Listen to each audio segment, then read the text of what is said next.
হ্যাঁ, আবার আরডিএলটি সেন্টার থেকে আপনাদের কাছে নতুন একটা ভিডিও নিয়ে এলাম। দেখুন, এটা অ্যাওয়ারনেস ভিডিও।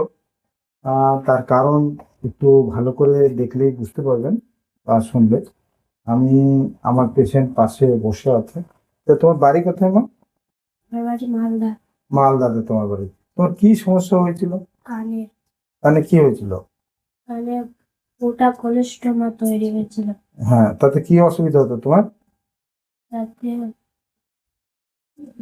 পুঁজ বের হতো। কান থেকে পুষ বেরোতো, গন্ধ হতো না? আর কানে শুনতে পেতে আগে? একটু কম শুনতে পেতাম। মানে অনেকটা কম শুনতে পেতে। তা এর জন্য তুমি মালদার ওইদিকে চিকিৎসা করা অনেক কিছু? করিয়েছিলাম, ভালো কি হয়নি। কি করিয়েছিলে? কানের অপারেশন। কানের অপারেশন ওই মালদাতে করিয়েছিলে, তাই তো? তাতে তুমি ভালো না হয়ে এলে কলকাতাতে। যেখানে এসছো, এটা হলো আরডি ইএনটি সেন্টার। আমার কাছে এলে আমরা কি করলাম? অপারেশন করলাম। একবার অপারেশন করলাম। এই অপারেশন করা মানে আগে একবার অপারেশন হয়েছে, তারপরেও আবার অপারেশন করা হলো। এই অপারেশন কতদিন হয়েছে? অপারেশন প্রায় মাসখানেকের কাছাকাছি।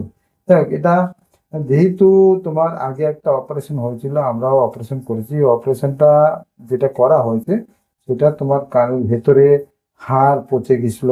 তার মধ্যে ইনফেকশন ঢোকার জন্য কোলেস্টেটমা ছিল, তার মধ্যে গ্রানুলেশন টিস্যু ছিল, সিস্টের মতো জিনিস ছিল, পলিপয়েডাল মাস ছিল। সব কিছু রিমুভ করে তারপরে তোমাকে কানের ক্যানাল অলডাউন ম্যাস্টাইডেক্টমি করা হয়। তার সঙ্গে আর একটা কাজ করা হয়েছে, অসিকুলোপ্লাস্টি।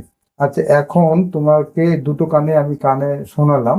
তাতে করে যেখানে অপারেশন হয়েছে তার সঙ্গে যেখানটা তোমার নর্মাল আছে তার সঙ্গে কতটা শোনার পার্থক্য আছে? এখান থেকে এখানটা একটু বেশি শুনতে পাচ্ছি। একটু বেশি শুনছো? 10%-এর মতো ডিফারেন্স আছে, তাই তো না? দেখুন, এখন শুধু ও 10% জাস্ট ডিফারেন্স আছে। ওইটা যদি 100 হয়, এই যেটা অপারেশন হয়েছে সেটা 90% ও শুনতে পাচ্ছে।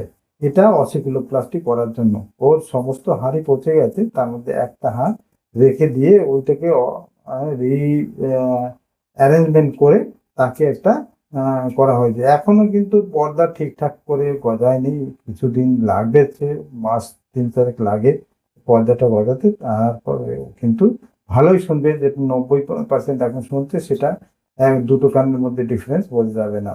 যেটা বোঝা যাবে, এই যে কানে অপারেশন হয়েছে, যেহেতু ক্যানাল ওয়াল ডাউন ম্যাস্টাইডেক্টমি হয়েছে, কানের যে বাইরের দিকের ছিদ্রটা অনেকটা বড়।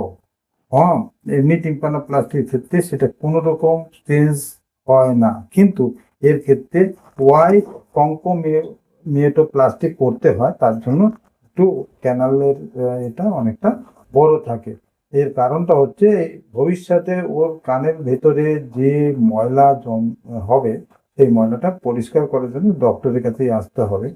সে ডক্টর তাহলে ওই বড় ওয়াই কঙ্কোমিয়েটোপ্লাস্টি থাকলে সে ইজিলি পরিষ্কার করতে পারবে।